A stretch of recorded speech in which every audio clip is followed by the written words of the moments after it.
खबर रीवा से है, जहां जिला न्यायालय के चतुर्थ अपर सत्र न्यायाधीश ने एक अहम फैसला सुनाते हुए एसिड से हमला करने वाले आरोपी को 10-10 वर्ष की सजा, 7,000 रुपए अर्थदंड और अर्थदंड जमा न करने पर 45 दिन का अतिरिक्त कारावास की सजा सुनाई है। पूरे मामले की जानकारी देते हुए लोक अभियोजक ने बताया कि 16/11/2014 को सिटी कोतवाली थाना क्षेत्र अंतर्गत फोर्ट रोड में सोनू उर्फ जितेंद्र नाम के आरोपी ने प्रदीप सिंह, संजीव सोनी, अशोक जैन और अतीक के ऊपर एसिड से हमला कर दिया था। मामले में कोतवाली पुलिस ने सोनू उर्फ जितेंद्र के साथ पंकज सोनी उर्फ धर्मेंद्र को आरोपी बनाया था। मामले की सुनवाई के दौरान पंकज सोनी उर्फ धर्मेंद्र के खिलाफ अपराध साबित नहीं हुआ, लेकिन सोनू उर्फ जितेंद्र के खिलाफ अपराध साबित होने पर उक्त सजा सुनाई गई है।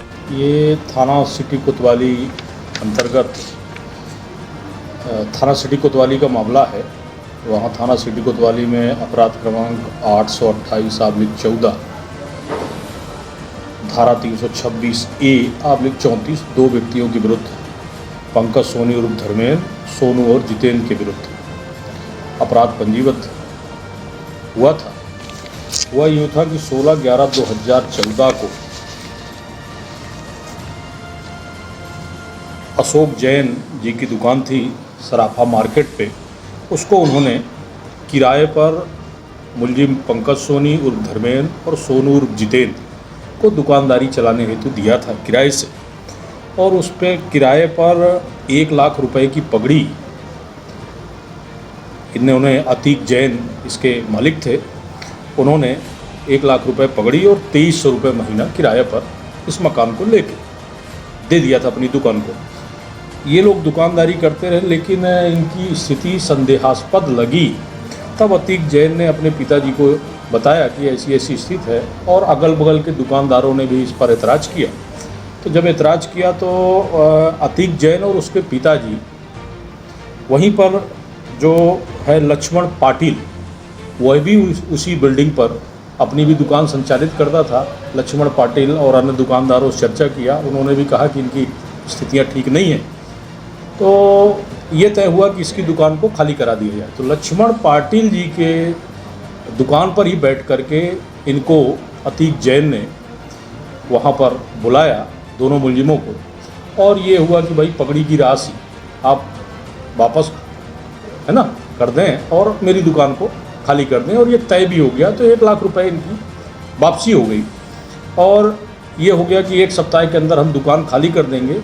इन लोगों ने दुकान तो खाली की, लेकिन दुकान के बाहर से अपना ताला लगा दिया। जैसे ही अपना उन्होंने ताला लगाया तो फिर अतीक जैन, अशोक, सुनील जैन, ये लोग सराफा मंडल के अध्यक्ष के पास जाते हैं और ये बताते हैं कि लोगों ने ज़बरदस्ती किराया भी नहीं दे रहे हैं, पगड़ी की रस्म जो भी राशि थी वह भी वापस कर दी गई है। इसके बावजूद भी लोगों ने ज़बरदस्ती ताला लगा के रखा है, मेरी दुकान पर कब्जा करके रखा है। आप अध्यक्ष हैं, इसमें थोड़ा मध्यस्थता कर दें। अध्यक्ष ने दोनों मुलजिमों को बुलाया, लेकिन ये दोनों लोग वहाँ पर उपस्थित नहीं हुए, और जब उपस्थित नहीं हुए तो 16/11/2014 को दोपहर के 2 बजे 2014 को दोपहर के 2 बजे अतीक जैन, अशोक जैन और सुनील कुमार जैन ये दुकान के पास जाते हैं। तो वहाँ पर मुलजिम भी दोनों, ये पंकज सोनी उर्फ धर्मेंद्र और सोनू उर्फ जितेंद्र, ये दोनों लोग वहाँ पर उपस्थित थे, और ये इनके बीच में बातचीत शुरू होती है। इसके बाद दोनों मुलजिम तेजाब लाते हैं, और तेजाब ला करके और अतीक जैन के ऊपर उसका पीछे से बाल पकड़ के और उसके सर से तेजाब डाल देते हैं, और जब उसको गर्म लगता है, इधर उधर भागने का प्रयास करता है, तो ये तेजाब का एक माने होली टाइप का खेलने का प्रयास करते हैं। तो जितने भी लोग वहाँ पर उपस्थित थे उन सबके ऊपर तेजाब पड़ता है। ज़्यादा तेजाब पड़ा था अतीक जैन को, अशोक कुमार जैन को, संजीव कुमार सोनी को और प्रदीप सिंह बघेल को। इन चारों लोगों को के ऊपर तेजाब पड़ा था। आँख जल गई, शरीर जहाँ ज़्यादा पड़ा वो जल गया, जो कपड़े पहने हुए थे वो भी जल गए। और इसके बाद तुरंत ही पुलिस को सूचना जाती है, और पुलिस को सूचना जाती है, वहाँ पर मार्केट है, कई व्यापारी इकट्ठा हो जाते हैं। इन आहत गणों की पब्लिक सराफा जो कारोबारी हैं, ये लोग इनकी मदद करते हैं और संजय गांधी अस्पताल लेकर के इनको जाते हैं, और संजय गांधी अस्पताल में अतीक जैन एडमिट किए जाते हैं। शेष लोगों का उपचार उपरांत वहाँ से छुट्टी कर दी जाती। लेकिन अतीक जैन का उपचार होता है, ये सर्जिकल वार्ड में भर्ती होते हैं और भर्ती हुए, इनका उपचार हुआ और उपचार होने के बाद इसी दिनांक को 16/11 को ही इस पर FIR कोतवाली पुलिस पंजीबद्ध करती है। और मुलजिम जैसे ही पब्लिक वहाँ पे पहुँचती है कि भाई आपने तेजाब क्यों डाला, छिड़काव किया, कई लोगों को पड़ गया और कई कस्टमरों को पड़ गया, वो भी सामने नहीं आए कि पुलिस के पास जाएंगे, साक्ष्य देना पड़ेगा। लेकिन तेजाब कई लोगों को पड़ा।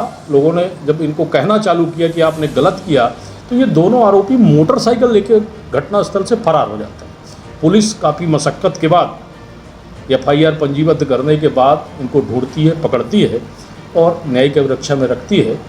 और न्यायिक अभिरक्षा में रखने के बाद चूँकि मामला 326 का था, चालान न्यायालय में पेश होता है।